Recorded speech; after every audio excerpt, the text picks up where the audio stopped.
Good morning students. Minerals की series में आज हम पढ़ने वाले हैं कैल्शियम। अभी तक आपने दो तरह के खनिज लवणस मैक्रो मिनरल्स और ट्रांस मिनरल्स के बारे में क्लासिफिकेशन में पढ़ा है। कैल्शियम जो है वो एक मैक्रो मिनरल्स है। मैक्रो यानी जिसकी आवश्यकता हमें अधिक मात्रा में होती है, वो खनिज लवण जिसकी आवश्यकता शरीर में अधिक मात्रा में आवश्यकता होती है, वो खनिज लवण मैक्रो खनिज लवण कहलाते हैं। कैल्शियम एक ऐसा खनिज लवण है जिसकी आवश्यकता शरीर में सभी अन्य खनिज लवणों की अपेक्षा अधिक होती है और शरीर के लिए बहुत ही महत्वपूर्ण खनिज लवण है। मेरे स्लाइड में आपने पिक्चर में आप देख रहे हैं, इसमें लिखा हुआ है calcium is essential for life बॉम टू टॉम, यानी कैल्शियम जो है वो शरीर के लिए बहुत ही महत्वपूर्ण है, बहुत आवश्यक है। और कब से? जब ह्यूमन बीइंग यानी वो गर्भ में होता है तब से लेकर जब तक उसका जीवन चलता है, जीवन पर्यंत, जीवन खत्म होता है तब तक शरीर को कैल्शियम की आवश्यकता होती है। किसी भी स्टेज पर हम इसको इग्नोर नहीं कर सकते कि इस स्टेज पर जो है कैल्शियम की आवश्यकता नहीं है। अब कैल्शियम का ओरिजिन कहाँ से हुआ था? कैल्शियम जो है एक लैटिन शब्द है और लैटिन शब्द कार्पस से लिया गया है, जिसका अभिप्राय होता है चूना पत्थर। यानी कैल्शियम क्या है? चूना पत्थर। कार्पस जो कि एक चूना पत्थर है और उससे लिया गया है।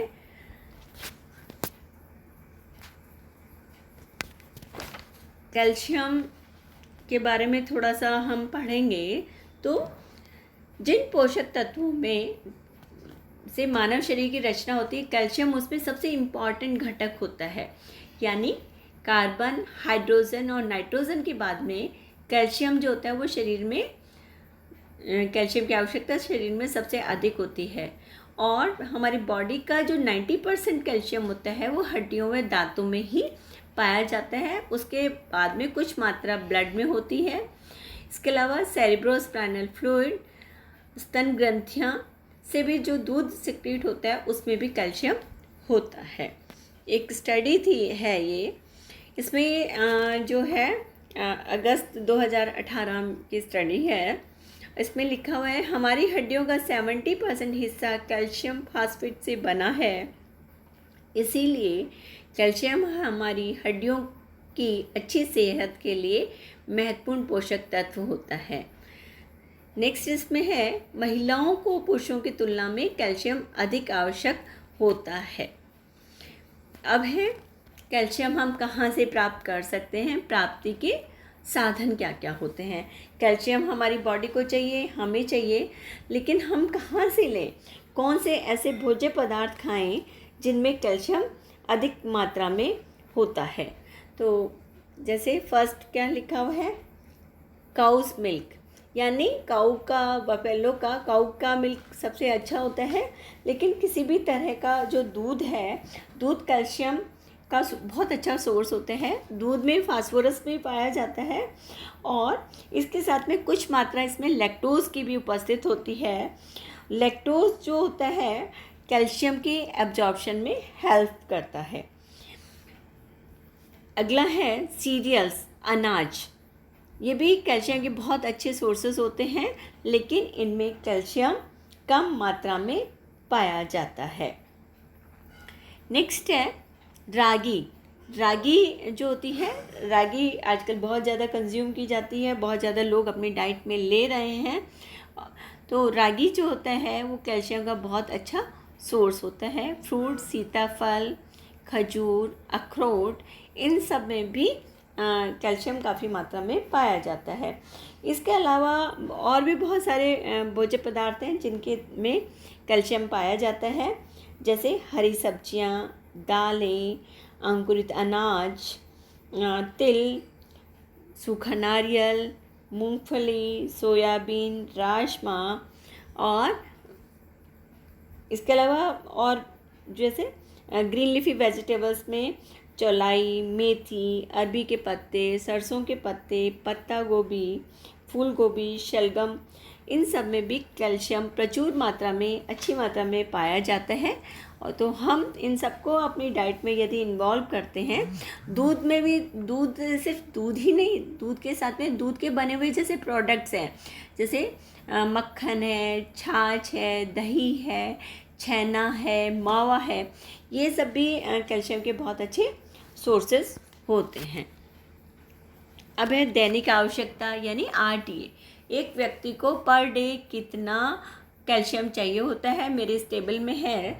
देखिए, 0 to 6 मंथ के बेबी को 200 मिलीग्राम पर डे, 7 to 12 जो महीने का बेबी है उसको जो है 260 milligram per day, 1 to 3 years का जो बेबी है उसको 700 मिलीग्राम, 4 to 8 इयर्स का 1000 milligram per day, 19 to 50 years का व्यक्ति है उसको 1000 milligram per day, 51 to 70 years का व्यक्ति है उसको 1200 मिलीग्राम पर डे महिलाओं को, और 1000 मिलीग्राम पर डे पुरुषों को चाहिए होता है।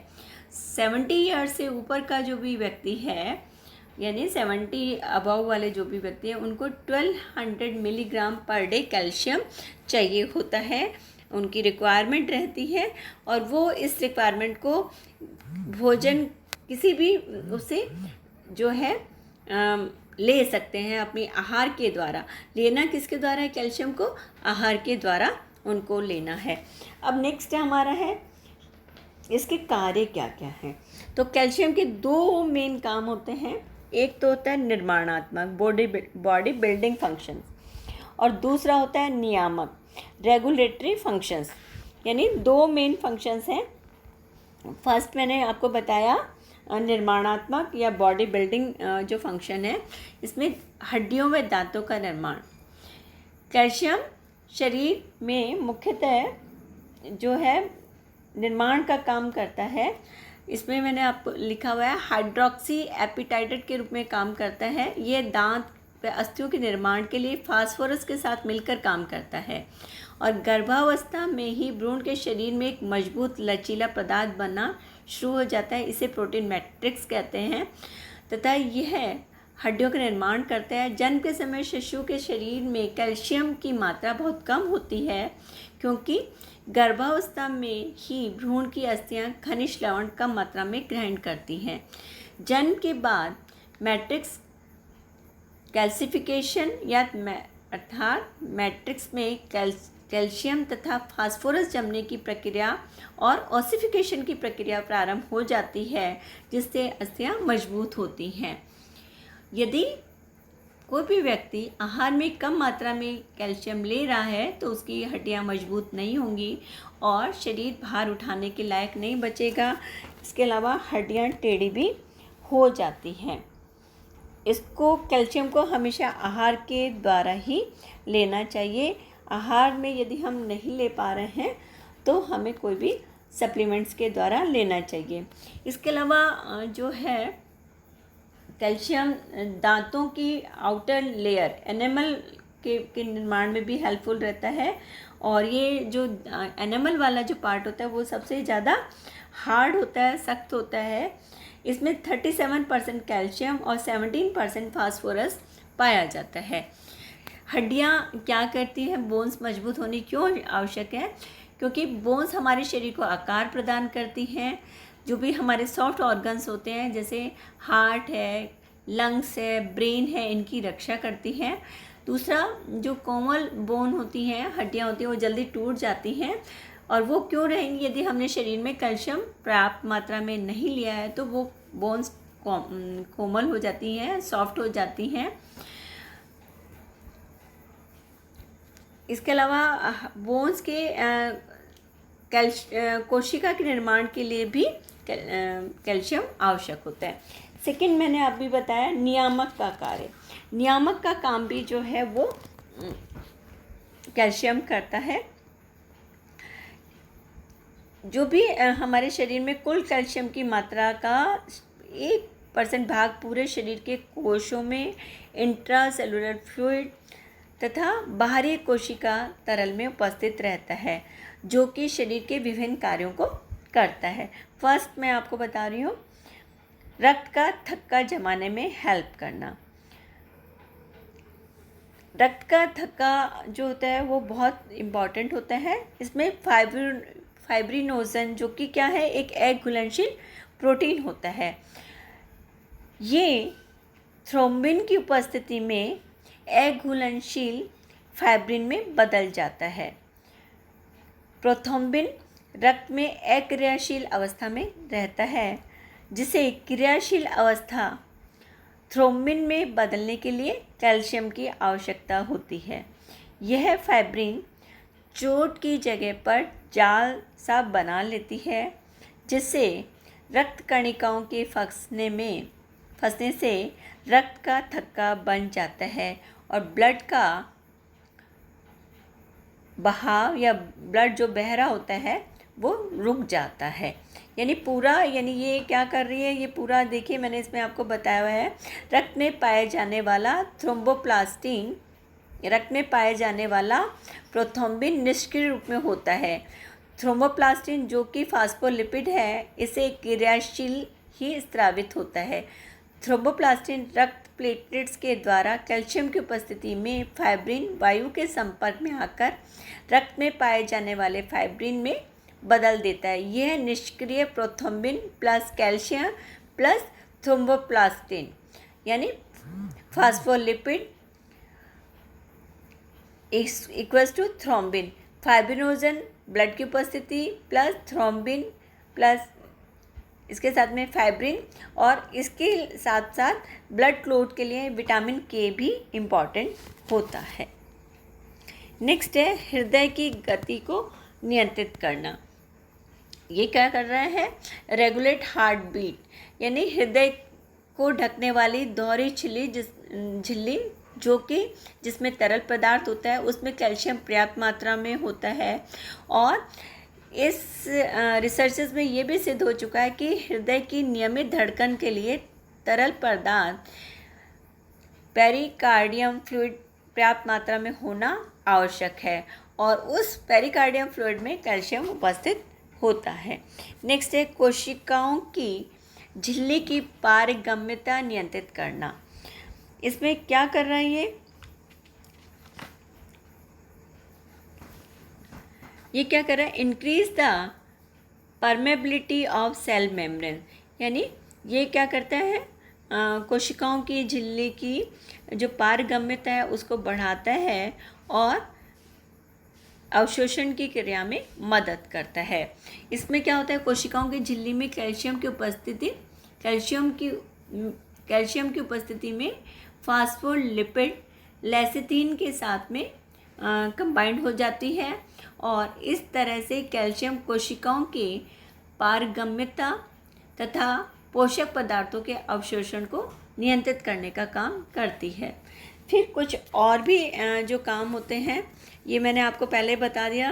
अदर फंक्शंस में हृदय को ढकने वाली दोहरी झिल्ली के तरल पदार्थ में पाए जाने वाला कैल्शियम मांसपेशियों के संकुचन में हेल्प करता है, और यदि तरल पदार्थ में से कैल्शियम को हटा लिया जाता है तो मांसपेशियों में संकुचन की क्रिया जो है वो नहीं हो पाती है। सेकंड, एक और जो है नर्व इम्पल्सेस को तंत्रिका संवेदनाओं को तंत्रिका कोशिका तक पहुंचाने का काम एसिटाइकोलिन नामक पदार्थ द्वारा होता है, और एसिटाइकोलिन का निर्माण कैल्शियम की टूटने की प्रक्रिया में होता है, और ये नर्व्स के स्टिमुलेशन के लिए भी कैल्शियम की आवश्यकता होती है। नेक्स्ट है कैल्शियम वसा के पाचन में भी हेल्पफुल रहता है, यानी ये एक निष्क्रिय एंजाइम पैनक्रियाटिक लाइपेज को क्रियाशील बनाने में हेल्पफुल हेल्प देता है। कोबालमिन यानी विटामिन B12 के जो है बड़ी आंत में अवशोषण की क्रिया में भी कैल्शियम हेल्पफुल रहता है। नेक्स्ट है कैल्शियम शरीर की वृद्धि में हेल्पफुल होता है। स्केलेटन के ढांचे तथा नई अस्थियों के निर्माण में, आहार में नई अस्थियों के निर्माण में भी कैल्शियम जरूरी होता है। इसलिए हमें आहार में निरंतर कैल्शियम लेते रहना चाहिए। और यदि जिन लोगों के आहार में कैल्शियम की कमी होती है उनकी ग्रोथ अच्छी नहीं हो पाती, उनका बॉडी स्केलेटन अच्छा नहीं डेवलप हो पाता और फिजिकल ग्रोथ भी अच्छी नहीं हो पाती है। नेक्स्ट है आंतरिक ग्रंथियों के स्राव के निर्माण में उत्प्रेरक का कार्य करता है। यानी ये एंडोक्राइन ग्लैंड के सिक्रीशन जो होता है उसमें भी हेल्पफुल रहता है। इसके अलावा ये कुछ एंजाइम्स का निर्माण भी करने का काम, एंजाइम्स का निर्माण भी ये करता है। अब कमी के प्रभाव, यदि किसी भी कारण से जो है हम ठीक प्रकार से कैल्शियम नहीं ले पा रहे हैं तो क्या हो सकता है ना। एक और मैं फंक्शन आपको बताती हूँ। कुछ विकारों को क्रियात्मक अवस्था में बदलना। कई विकार जैसे पैनक्रियाटिक लाइपेज, रेनिन आदि को क्रियात्मक अवस्था में लाने में भी कैल्शियम हेल्प करता है। इसी तरह से कार्बोहाइड्रेट, प्रोटीन, वसा के पाचन और अवशोषण में भी कैल्शियम हेल्प करता है। तो इसलिए कैल्शियम बहुत इम्पॉर्टेंट वो है और इसको हमें आहार के द्वारा लेना चाहिए। अब है कमी का क्या प्रभाव पड़ेगा यदि हम कैल्शियम नहीं ले रहे हैं तो क्या क्या हो सकता है। जैसे कैल्शियम का अवशोषण और पाचन दोनों के लिए विटामिन डी आवश्यक होता है। यानी सिर्फ हम विटामिन डी की कमी से भी कैल्शियम की कमी हो जाती है और शरीर में कई तरह के रोग हो जाते हैं कैल्शियम और विटामिन डी की कमी से। इसमें जो मेनली जो चीज़ें होती हैं, अपतानिक यानी टिटैनी, ये क्या होती है, ये नर्व सिस्टम पर प्रभाव डालती है। इसमें आयोनाइजेबल कैल्शियम की कमी होने लगती है और इसके कारण से कैल्शियम का अवशोषण कम हो जाता है। यदि गर्भावस्था में 6 to 9 मंथ में प्रेगनेंसी वाला जो टाइम है, यदि उस समय इसकी कमी होती है तो दूध का सिक्रीशन, मिल्क सिक्रीशन जो होता है उसमें प्रॉब्लम आने लगती है। उसमें क्या होता है, कैल्शियम अधिक मात्रा में सिक्रीट होने लग जाता है। फिर है एल्कोलाइसिस। एल्कोलाइसिस में क्या होता है, आयनिन कैल्शियम की कमी हो जाती है। इसके कारण से डायरिया होने की संभावना बढ़ जाती है। नेक्स्ट है पैराथायरॉयड ग्रंथि की कम क्रियाशीलता से भी ये वाली सिचुएशन डेवलप हो जाती है। नेक्स्ट है पैनक्रियाटाइटिस से वसा और वसा अम्ल व ग्लिसरॉल में वसा जो होती है वसी एसिड और ग्लिसरॉल में चेंज हो जाती है और ये कैल्शियम के साथ संयुक्त होकर ब्लड में आयनिन कैल्शियम के स्तर को कम कर देती है और इस स्थिति में क्या होता है, तंत्रिकाओं की उत्तेजना बढ़ जाती है तथा मांसपेशियों का नियंत्रण संकुचित होने लगता है। रिकेट्स हो जाता है विटामिन डी की कमी से। इसमें कई तरह की प्रॉब्लम हो जाती हैं, यानी कैल्शियम व फास्फोरस का अवशोषण ठीक प्रकार से नहीं हो पाता है, बच्चों की ग्रोथ नहीं हो पाती है। इसमें जैसे सनलाइट उसको ठीक से नहीं मिल रही है, जहाँ पे सनलाइट ठीक से नहीं मिलती वहाँ पे रिकेट्स होने की संभावना सबसे ज़्यादा होती है। कई बार यदि प्री मेच्योर जो बेबी होते हैं उनमें भी इस तरह की रिकेट्स की प्रॉब्लम अधिक पाई जाती है। इसमें पिजन चेस्ट है, रिकेटिक रोजरी भी स्थिति होती है, यानी इसमें पसलियों के छोर जहाँ पर वे छाती चेस्ट की हड्डियों से जुड़े रहते हैं वहाँ घुंडी नुमा उनकी आकृति हो जाती है और इसको हम जैसे जो है पिजन चेस्ट वाली स्थिति कहते हैं इसमें।